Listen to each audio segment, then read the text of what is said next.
It is interesting to take a look at that time in wrestling, because as Bubba and Devon are doing that, I mean, they're on their way to the WWF. They're about to wrap up and go to the World Wrestling Federation. But what's even more interesting is this guy who's doing this. We're talking about Bubba specifically now with these crazy promos. He's technically office for ECW. Like, he's not just one of the boys. I mean, he's helping book some of the buildings, and he's one of Paul's sort of soldiers or lieutenants behind the scenes who are really pushing this thing forward, him along with Tommy Dreamer and others. But, you know, he was effective in his job, so much that it got Vince's attention. Yeah. Now, I started this program by saying that the Dudleys are one of, if not my all-time favorite tag team. They're up there. They're on my Mount Rushmore of tag teams for sure. But in 1999, I have to admit, I didn't think they were WWE tag teams, because we always had this perception of Vince, and that Vince liked the body guys. And as much as I love the Dudleys, they both wrestled in tie-dyed t-shirts. So the idea that there was going to be a tag team that wrestles in t-shirts on WWE programming once upon a time felt far-fetched for me. Would you have agreed with that in 99? Yeah, I would agree. I think Mick Foley paved the way for a lot of these guys. You know, Foley comes in, and I don't know how much Vince was planning on using Cactus, but obviously Cactus, a great worker, a great promo, and did incredible things. You know, deserved Hall of Famer. I think maybe I'd love to talk to Vince about that and ask him.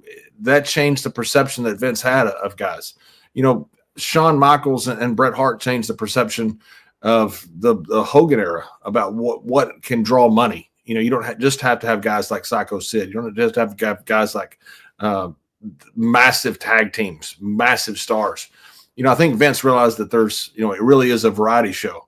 And I think that's where part of the Dudleys came through. You know, by the way, ECW had two things. One, if the internet had been around back then, those guys would all be millionaires, multi-millionaires by now. They may all be now. I have no idea what their income is, but they would have. They needed the internet.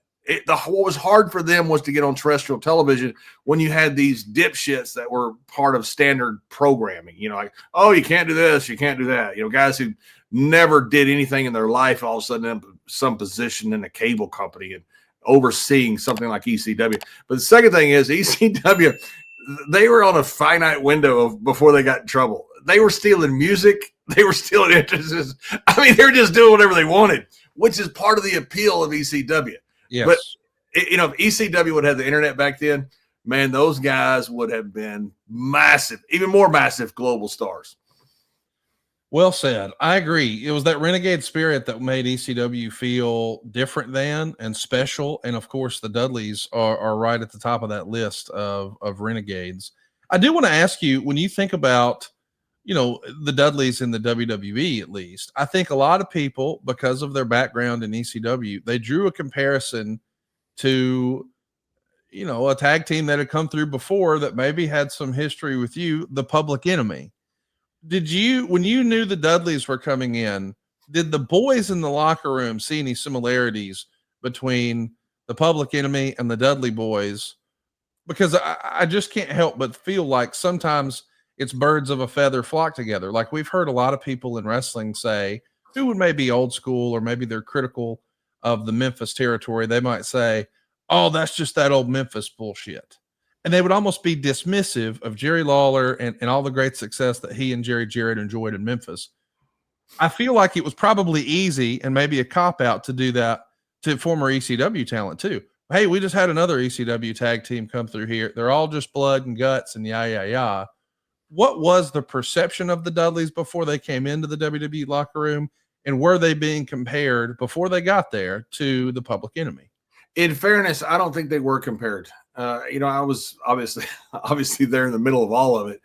You know, the Public Enemy came in, and nobody liked those guys immediately. You know, they would come in late to the shows. They had, you know, I think Terry Taylor was kind of in their ear, and I don't think that really helped them. I think he could have, but you know, he's certainly not to blame for them.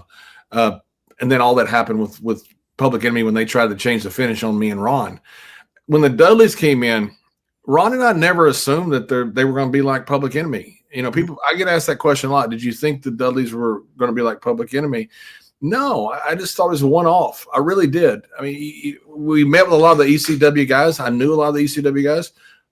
Like anywhere, it's just the territory. They're really good guys there. You happen to have two that come in, and I don't know if Public Enemy are good guys or not. I didn't really know them. I just know what happened, and they screwed up. They rubbed everybody the wrong way. They tried to change a finish in a match, and when the Dudleys came in, there wasn't a lot of crossover. Like, oh, this is just another Public Enemy. I think people just looked at it as a blank slate, and I know that kind of sounds crazy. You would think it'd be an association with Public Enemy, but again, we knew so many of the ECW guys.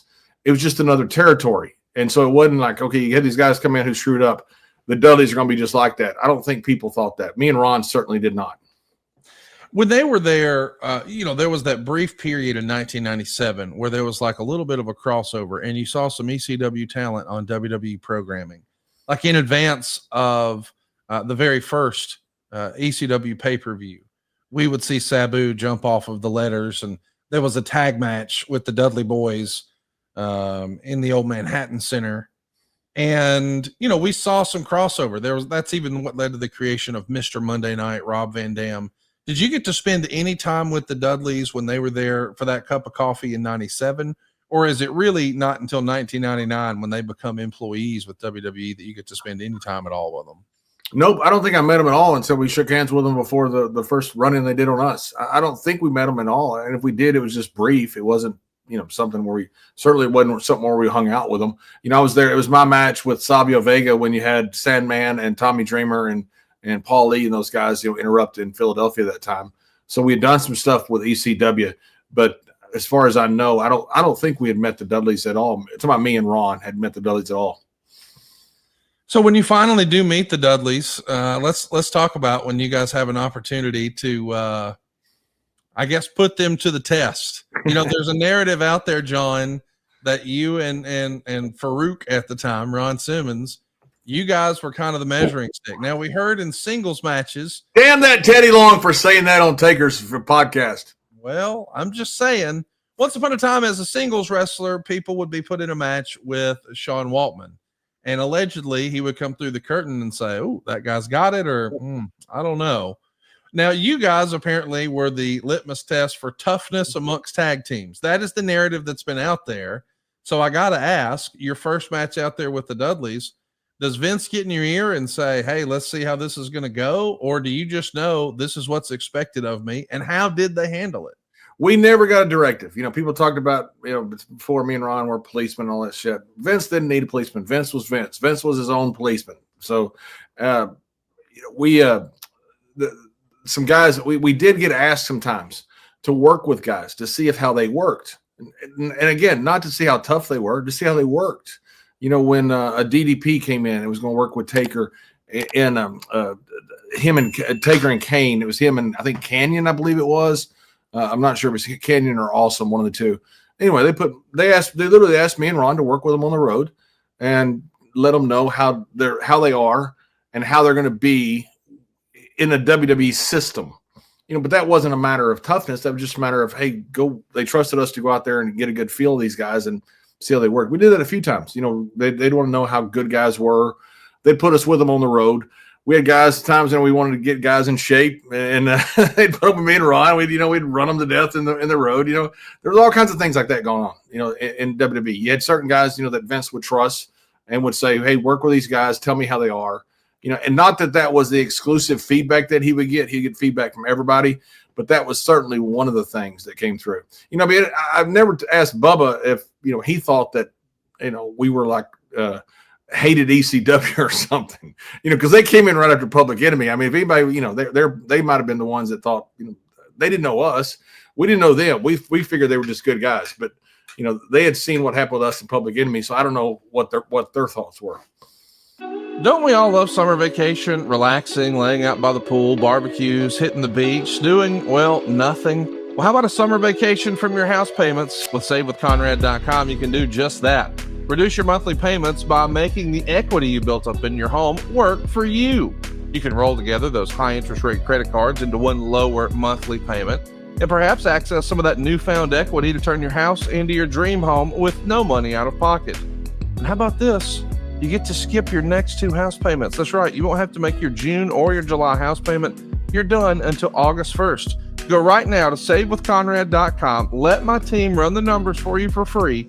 There's no obligation, and if we can't help you save some cash, we won't waste your time. And did I mention we're offering a 3-year guarantee right now? That's right. That means if at any point interest rates improve over the next 3 years, you get a free refi. That's right. No new lender fees from us. So you get to save money now without wasting money later when the rates improve on a whole second set of closing costs. Why not go to savewithconrad.com and get a guarantee? Save money now and save money later with your friend in the mortgage business. That's me, Conrad Thompson at savewithconrad.com. Shoot me an email at conrad@savewithconrad.com. Give us a call at 888-425-0105 or get yourself a quick quote. Even talk to a live person right now at savewithconrad.com. NMLS number 2129, equal housing lender. Let's take a summer vacation from house payments at savewithconrad.com.